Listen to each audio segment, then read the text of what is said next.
그래서 소고기 애호박 볶음 준비하셨습니다. 네. 오늘은 가지도 준비하시고 가지와 애호박도 호박, 준비하시고 돼지고기와 쇠고기 이렇게 준비를 했어요. 네. 그래서 보통 애호박 볶음 여러분들도 많이 해서 드시니까 네. 일단 애호박 반달 썰기해서 소금에 살짝 뿌려서 절이도록 할게요. 네. 저랑 같이 좀 썰어주시겠어요? 네. 네. 아, 이 애호박 자, 반으로. 늘 사왔다가 반은 버리는데. 아, 그러세요? 네. 한 요 정도 폭이 되도록 4, 5mm 정도 폭이 되도록 반달 썰기 하도록 할게요. 약간 국물이 좀 자작한 찜 같은 형태로 하면은 도톰하게 해도 괜찮은데 볶음으로 하게 될 때는 너무 두꺼우면 익혀지는 시간이 길어지게 돼서 나중에 속이 이제 또 너무 물러질 때까지 볶게 되거든요. 네. 완전히 익게 하려면. 그래서 두께 조절을 적당히 해서 자, 이 상태에서 이거를 절여주도록 할게요.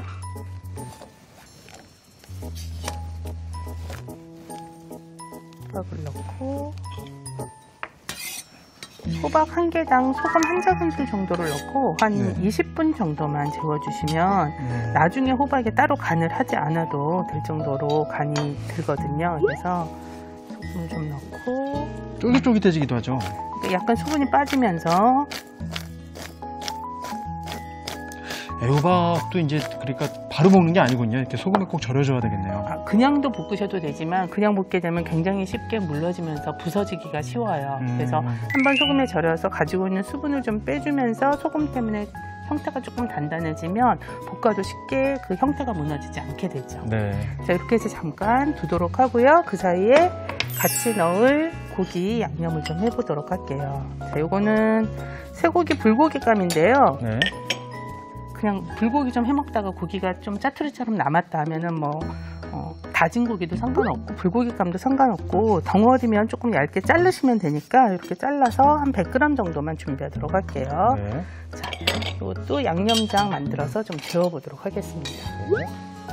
자, 불고기 양념하고 똑같이 해주시면 되는데 쇠고기, 불고기 양념을 할 적에는 간장과 설탕을 2대1의 비율로 넣어주시면 실패하지 않거든요. 그래서 지금 100g 기준으로 했을 때 제가 간장 1큰술에 설탕 반큰술 넣었어요. 여기에 다진 파, 다진 마늘, 참기름, 깨소금, 고추까지 넣어서 가진 양념을 먼저 섞어주시고 여기에 이제 고기를 넣어서 양념을 해주도록 할게요.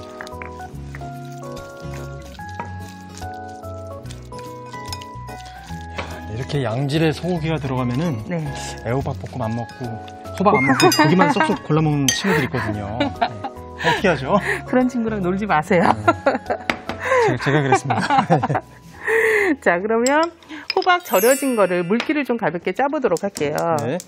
요거 미리 준비를 하셨는데 이게 한 몇 분 정도 절이신 거죠? 20분 된 거예요. 20분 정도? 네네. 네. 제가 겉에 있는 물기만 거둔다고 생각을 해주시면 되는데 이게 지금 여기 축축하게 이제 물 나온 게 보이죠? 네. 그래서 호박을 그냥 호박에다 소금만 넣은 거지만 이렇게 해서 수분이 나오거든요. 이제 이 여분의 수분만 없앤다고 생각을 해주시면 돼요. 그래서 이렇게 주머니에 넣고 약간의 수분을 잃으면서 더 쫄깃해진 그쵸. 호박이 된 것 같습니다. 물러지는 거를 방지할 수가 있어서 근데 뭐 이렇게 비틀어서 짜지 마시고 눌러서 짜주세요. 잘못하면 형태가 또 무너질 수 있으니까.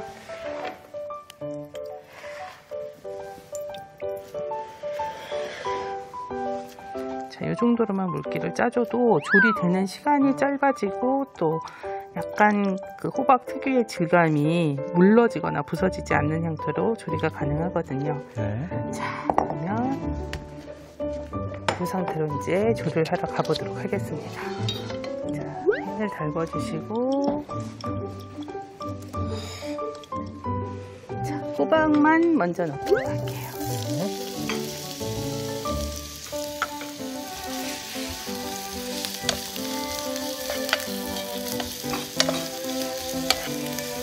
막상 저희가 그 집에서 조리를 할 적엔 오늘처럼 그냥 한 군데서 이제 마무리를 되는 경우는 괜찮지만 그렇지 않을 때도 채소 먼저 볶다가 나중에 고기 볶는 건 괜찮은데 고기 먼저 볶던 데다 채소 볶으면 채소가 지저분해지잖아요.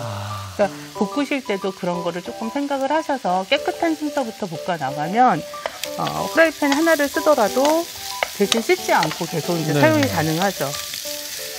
저 요리 가르쳐 주신 선생님도 늘 얘기하셨습니다. 요리의 기본은 설거지와 청소라고. 그게 잘 돼야 배우셨네요. 자, 이 호박이 완전히 익을 때까지 두지 마시고 지금 한 반 정도 익은 상태가 됐거든요. 그러면 한쪽으로 미세요. 밀어서 불의 중심도 조금 옮겨주세요. 그리고 여기다가 아까 고기 양념한 걸 넣고 볶도록 할게요. 그대로 완전 상태로. 그래서 고기가 뭉치지 않게 좀 풀어가면서 그래서 이 한쪽에서 고기를 익히지만 이쪽에도 이제 열 전도가 계속 되고 있으니까 중간에 한 번씩 호박도 뒤적여 주세요. 고기 익는 동안에. 그래서 고기가 덜 익은 상태에서 호박이랑 같이 섞게 되면 호박이 조금 지저분해져요. 그래서 고기 완전히 익혀주세요.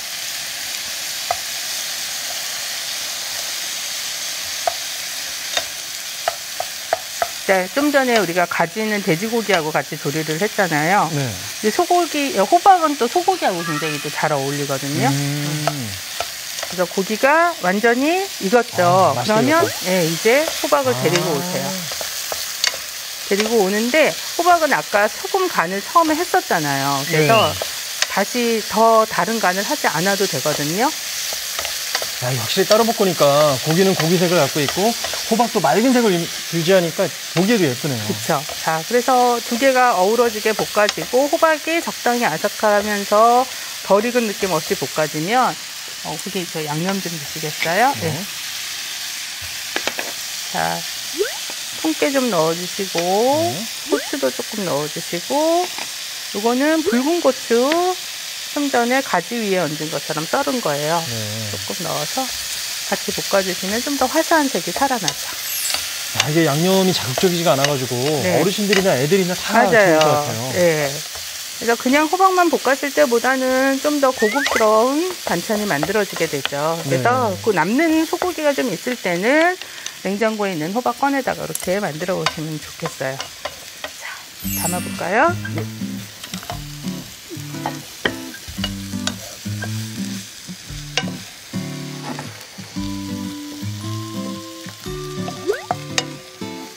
항상 그 호박은 왠지 조연 같은 요리잖아요. 근데 이렇게 고기가 조금 들어가고 빛깔만 살려줘도 훨씬 좀 고급스러운 메인 요리 같은 느낌을 줄 수가 있어요. 그래서 메인 요리가 됐네요. 여기 같이 넣고 이제 남은 건데 혹시 위에 조금 더 색 살리고 싶으면 중앙에만 약간만 더 추가로 얹어주세요. 자, 이렇게 해서 완성해봤습니다.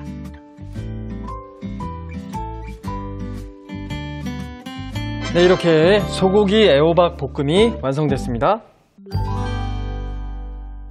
소고기 애호박 볶음을 요약해 보겠습니다. 우선 애호박을 반달 모양으로 썰어주세요. 그런 다음 애호박에 소금을 넣어 20분 정도 절여줍니다. 소고기는 먹기 좋게 썰어주세요.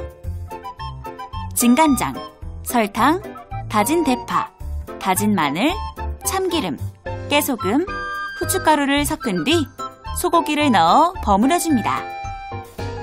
그런 다음 면포에 절인 애호박을 넣어 수분을 제거해주세요. 달군 팬에 기름을 두른 뒤 애호박을 넣어 볶아줍니다. 팬 한쪽에 양념한 소고기를 넣어 볶다가 애호박과 섞어주세요. 여기에 통깨, 후춧가루, 채썬 홍고추도 넣어 볶아줍니다. 마지막으로 그릇에 소고기 애호박 볶음을 담은 뒤 남은 홍고추를 올리면 소고기 애호박 볶음이 완성됩니다. 다음 주에는 고품격 한식 레시피를 선사하는 이하연 요리연구가의 칼칼한 콩나물 김치국부터 따뜻한 홍합 칼제비까지 언제 먹어도 맛있는 인기 만점 레시피를 공개합니다. 절대 놓치지 마세요.